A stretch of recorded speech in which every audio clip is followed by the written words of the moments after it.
These stories might not be in any official report, but they echo something much bigger and much stranger. Let me be clear, I don't believe in Bigfoot. I don't believe in aliens. I don't believe in skinwalkers or fairies or whatever other backwoods nonsense people love to make up. But I believe something took my sister. We were in Rocky Mountain National Park last August. Me, my sister Emily, and my fiancé Derek. It was a 4-day backpacking loop through some of the less traveled areas. Emily was the one who planned it. She was a total nature geek, super fit, experienced, smart. She's been hiking solo since college, did the Pacific Crest Trail. This was supposed to be chill for her. On the second night, we camped in a meadow near a boulder field. No cell signal, no other people. The place felt ancient, dead quiet, like the whole forest was holding its breath. I remember making a joke about it. Where's the bird song? Even the bugs packed up and left. Emily gave me this weird look and said, I don't think this place wants us here. She was half joking, but I could tell something was off. She was jumpy all evening, kept glancing at the tree line, said it felt like we were being watched. At 4:17 a.m., I woke up to Emily unzipping the tent. She said she had to pee. I mumbled something half asleep. She didn't take a light, just walked into the dark. That was the last time I saw her. We waited 20 minutes, then 40, then an hour. Nothing. No sound, no movement. Derek and I searched with our headlamps, shouting her name until our voices gave out. It's like she vanished into vapor. We activated the SOS on our Garmin. Search and rescue didn't arrive until noon. Here's where it gets insane. They found her boots on day 4, perched side by side on a narrow rock ledge 3,000 vertical feet above camp. No scratches, no scuff marks. It would have taken a technical climber with gear to get up there, and Em didn't take any of her gear with her, just a hoodie and leggings. Her socks were inside the boots, dry. Searchers swept the entire area. Nothing for days. On day 9, they found her pack in a tree, 6 miles in the opposite direction. Unzipped, half empty, with her GPS tracker turned off. Search and rescue had already searched that spot on day 2. There's body cam footage from one of the rescuers showing nothing there before. Then suddenly, it's hanging from a branch like someone wanted it found. Emily's body was found on day 11, curled up under a fallen log in a ravine. No shoes, no jacket, no bruising, no signs of exposure. The coroner couldn't determine a cause of death. Her expression looked peaceful, like she laid down for a nap and never got up. Here's the part that keeps me up at night. SAR let us listen to a few of the radio recordings after the case was officially closed. One of the trackers, a native guy named Joel, radioed in something that got scrubbed from the final report. He said, "There's only one set of tracks leading away from the camp, but she wasn't walking. The stride's all wrong. Like something was carrying her." The next transmission is static, and then his team lead tells him to stay focused. My family doesn't talk about it. Derek won't either. He broke off the engagement 3 months later. Said he couldn't stop hearing things at night, whispers in the woods. Said he saw a face outside our window that wasn't Emily's. Whatever happened out there, it wasn't natural. The park says it was misadventured due to disorientation, but I know what disoriented looks like. Emily didn't wander off. Emily was taken. This happened in 2019, near Shoshone Lake in Yellowstone. I didn't talk about it online for a long time, mostly because I didn't know how, but also because every time I start writing I hear that silence again. That perfect, awful silence that rolled over the trees when I realized my son was gone. My boy's name was Tyler, 8 years old, not a wilderness kid, but he loved camping with me. We kept it simple, short trails, easy terrain, staying close to the car. This time we were trying something new, an overnight near D. Lacey Creek Trail. It's not even that remote, not by Yellowstone standards. A wide, easy path to a quiet lake, no real cliffs, no deep woods. We started the hike around 3:30 p.m. The plan was to reach the lakeshore by sundown, set up the tent, fish in the morning, and head back. He was happy, full of jokes, kept asking why the trees smelled spicy. It was a good day. I'd packed light, water, granola, a tarp, and a 2-man tent. We made it to the lake just before 6. I remember because I checked my phone before it lost signal. There were a few other hikers packing up to head back. I waved at them. They smiled. They probably didn't even notice the little kid trailing behind me. After we ate, Tyler wanted to explore down the shoreline. I told him to stay within sight. I swear to God, I watched him walk behind a big downed tree that jutted out over the water. He never came out the other side. I ran over immediately. 30 seconds tops. No Tyler, no footprints, no splash. Just gone. I screamed myself raw, ran the full length of that shore. Every second felt like I was sprinting through a nightmare. The woods felt dead, like the sound got sucked out of the air. I couldn't hear birds anymore, no wind. Even the water looked too still. I flagged down a couple hikers on their way out and begged for help. One of them called 911 from a high ridge, and the rangers showed up in under 2 hours. They searched all night with thermal drones. Dogs came the next morning. Here's the part I still can't explain. The dogs wouldn't track. Not even one. 4 separate teams, 4 different dogs. Each one sniffed Tyler's shirt, walked a few steps toward the same grove of trees, and just stopped. Then they sat down. One started shaking. Another whimpered and turned in a circle like it was trying to avoid something. Handlers said they'd never seen anything like it. One of the rangers, older guy, looked tired as hell, pulled me aside when no one was looking. He said quietly, "Sometimes they don't want to be found." I asked him who they were. He just walked away. Tyler's pack was found 3 days later, 12 miles north, balanced on a stump like it had been placed there. No dirt, no scratches, no water damage. Like it was just bought. Inside was a small pile of pine needles, a granola wrapper, and his stuffed frog. His body was never found. What gets me is the footprints, or the lack of them.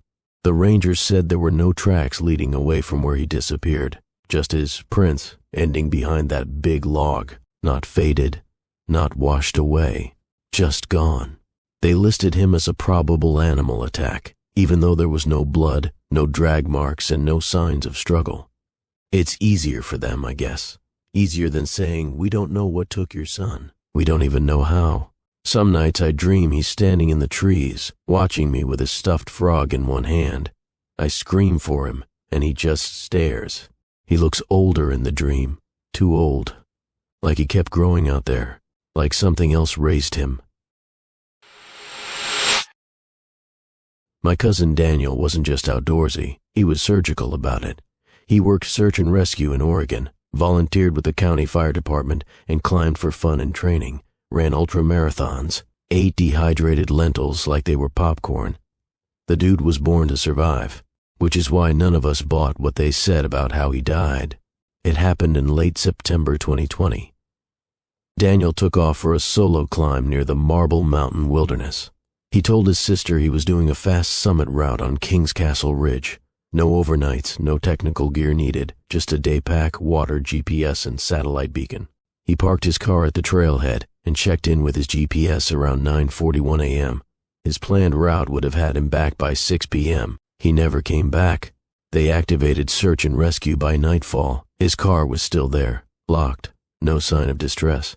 For 7 days they combed that trail. Drones, dogs, boots on the ground. It's steep country, boulder fields, dense pine, but nothing he hadn't handled before. Weather was clear the whole time. Then, on day 8, a fire crew scouting a completely unrelated ridge 13 miles away found something in a ravine. It was Daniel, lying in a narrow rock chute, face up, arms at his sides like he'd been carefully placed there. No shoes, no backpack, no jacket, just his pants and a sweat-stained t-shirt. No bruises, no broken bones, no signs of animal predation or a fall. His feet were clean, not just bloodless, clean, as if he'd been carried. Here's where it gets worse. That area had been searched twice. One of the search leaders admitted it on the local news. I even spoke to a volunteer who was on the second sweep. He said there's no way he was there when we checked. That ravine was empty. The coroner couldn't determine a cause of death, just listed it as unexplained asphyxiation, lungs full of air, no water, no vomit, no blood, no indication he'd even been distressed. After the funeral I got drinks with a friend of Daniel's from SAR, quiet guy, never talked much. But that night he told me something I can't stop thinking about. He said the terrain where Daniel was found shouldn't have been physically reachable on foot, not in a day. The trails didn't line up, the elevation didn't make sense, and he had no rope, no climbing shoes, nothing. Then he pulled out his phone and showed me a photo. It was a shot of Daniel's GPS logs, exported from the satellite beacon. There was a 10-minute window around 2:42 p.m. where Daniel's location jumped 11.6 miles, instantly.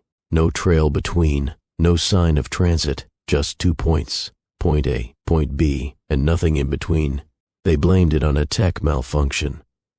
But the timestamps were fine. The battery was full. No signs of a reboot. Something moved Daniel. Something that doesn't leave tracks, doesn't make noise, and doesn't want to be followed. And when it was done with him, it just put him back. I work for a wilderness search and rescue team in the Northern Cascades. I'm not going to say exactly where, and I'm not using my real account. I still want to do this job, and if someone in the department finds out I'm posting this, I'll probably be benched for good. This happened last summer, July 2024. We were called in to look for a 19-year-old kid named Elijah who was hiking alone. He'd left a voicemail for his mom around 1 p.m., saying he was heading off trail to check out some old avalanche debris, then dropped off the map. No cell signal, no GPS ping after 1:17 p.m. It was hot, dry, clear skies, 0 weather alerts. We launched a helo team and had boots on the ground by 4 p.m. Elijah's last known location was high up on a ridgeline, granite, steep drop-offs, scattered pine. He was wearing a blue thermal shirt and carrying a 3-liter hydration pack, no history of health issues. His voicemail had been calm, normal. I was on Team Charlie, along with 2 guys I've worked with for years, Marco and Griggs. We split off to sweep the southern slope, checking out some talus pockets and ledges where people sometimes fall. At 5:03 p.m., we radioed that we'd reached Grid 3A. That's the last time anyone heard from us for the next 7 hours. We came back into contact at 12:12 a.m. We were dazed, dehydrated, and way off course, nearly 11 miles north of where we started. Helicopter teams said we were never spotted on infrared. We didn't respond to repeated calls or signals. No distress beacon, no mayday. But here's the part that freaks me out. From our perspective, we were only gone about 45 minutes. We remember getting to the ridge. We remember calling it in. We remember seeing storm clouds roll in from the west. Black, fast, unnatural. It went from sunny to dark in less than 2 minutes. Cold wind, freezing rain. Like a freak ice storm, but wrong. Everything turned gray, like the world lost contrast. Then the fog came. Not ground fog, sky fog. It rolled down from above, thick and oily looking. I remember the pressure in my ears getting so bad I dropped to my knees. Marco shouted that something was moving in the fog. He kept saying, it's above us, over and over. Griggs passed out. I remember trying to wake him, and then nothing, just a blink. Suddenly it's night, clear skies, crickets, no wind. Griggs is awake. Marco's bleeding from one nostril and can't remember his name for a minute. My GPS was still running. It said 12:11 a.m. My watch said 5:47 p.m. We were 10.8 miles from our last known location. When we finally got picked up, the commander looked like he'd seen a ghost. We'd been declared missing. A second team was already prepping to go in and extract our remains the next morning. I asked if they saw the storm on radar. He said, "What storm?" There were no storm warnings, no lightning strikes, no unusual weather events logged. Just a sunny afternoon. When we got back to base, they pulled the body cam footage. Everything looked fine until we got to the ridge. Then, static. Straight static for 7 hours. No footage, no sound. Nothing but gray screen until 12:11 a.m., when the video suddenly kicks back on and shows us walking, single file, through the dark. We never found Elijah. A week later, his hydration pack was found 60 feet up in a tree. Full, sealed, no damage. Nearby was his shirt, clean, folded, dry. That area had already been searched. They told us to write it off as disorientation and exposure. But all 3 of us know we didn't imagine it. There was something in that fog, something that doesn't want to be seen, and whatever it is, it can take you for hours without ever letting you know you were gone. This happened in 2006, but I still think about it every time I drive past the park. I was a seasonal forestry tech back then. Trail maintenance, fire watch, the occasional search and rescue assist if we were short-staffed. I wasn't part of a formal SAR team, but I knew the land well, and in those days we all pitched in when a kid went missing. Her name was Lila, 5 years old. She was camping with her parents in a remote part of the Sierra Nevadas, off a logging road, way past where the pavement ends. Nice little spot by a stream. Her dad said she was right beside the fire pit one moment and gone the next. Didn't make a sound, just vanished. It took us 90 minutes to get there after the call came in. By then, a dozen volunteers were combing the creek, shouting her name. The parents were frantic. The mother had torn up knees from falling on the rocks. The dad had blood on his palms. He said he'd tried to claw through a patch of thick brush because he thought he heard her whispering from inside it. But there was nothing in there, not even footprints. The weird thing? The family's dog, a big, gentle lab, wouldn't go near that same thicket. Just growled at it and backed away, tail tucked. Wouldn't come out of the tent for the rest of the night. We searched for 2 days. Dogs, helicopters, thermal cameras, nothing. Conditions were perfect. No rain, no fresh snow, mild temperatures. She couldn't have survived more than a day or two on her own, not out there. No food, no water, no shoes.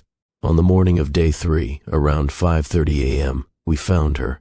She was sitting cross-legged on top of a flat granite boulder about 7 miles from the campsite and 2,200 feet up, straight line elevation.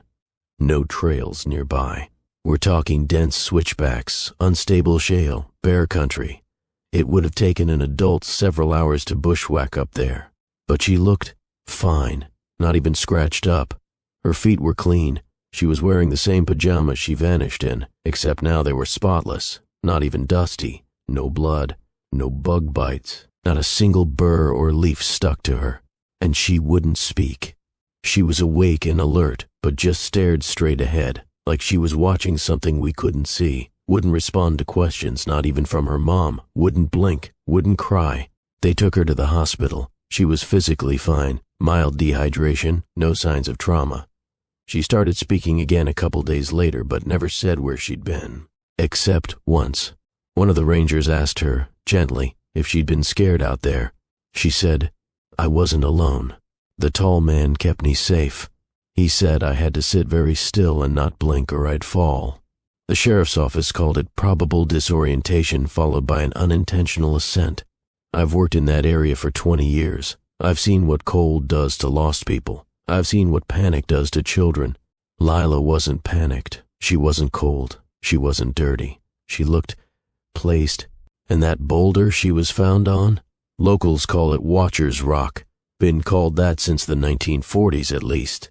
Because people used to say something waits there, something tall, something that only moves when you look away. I heard Lila's family moved out of state a few months later, changed their names. Her dad left a voicemail for one of the SAR team leads before they disappeared. Just one line. "She's not the same."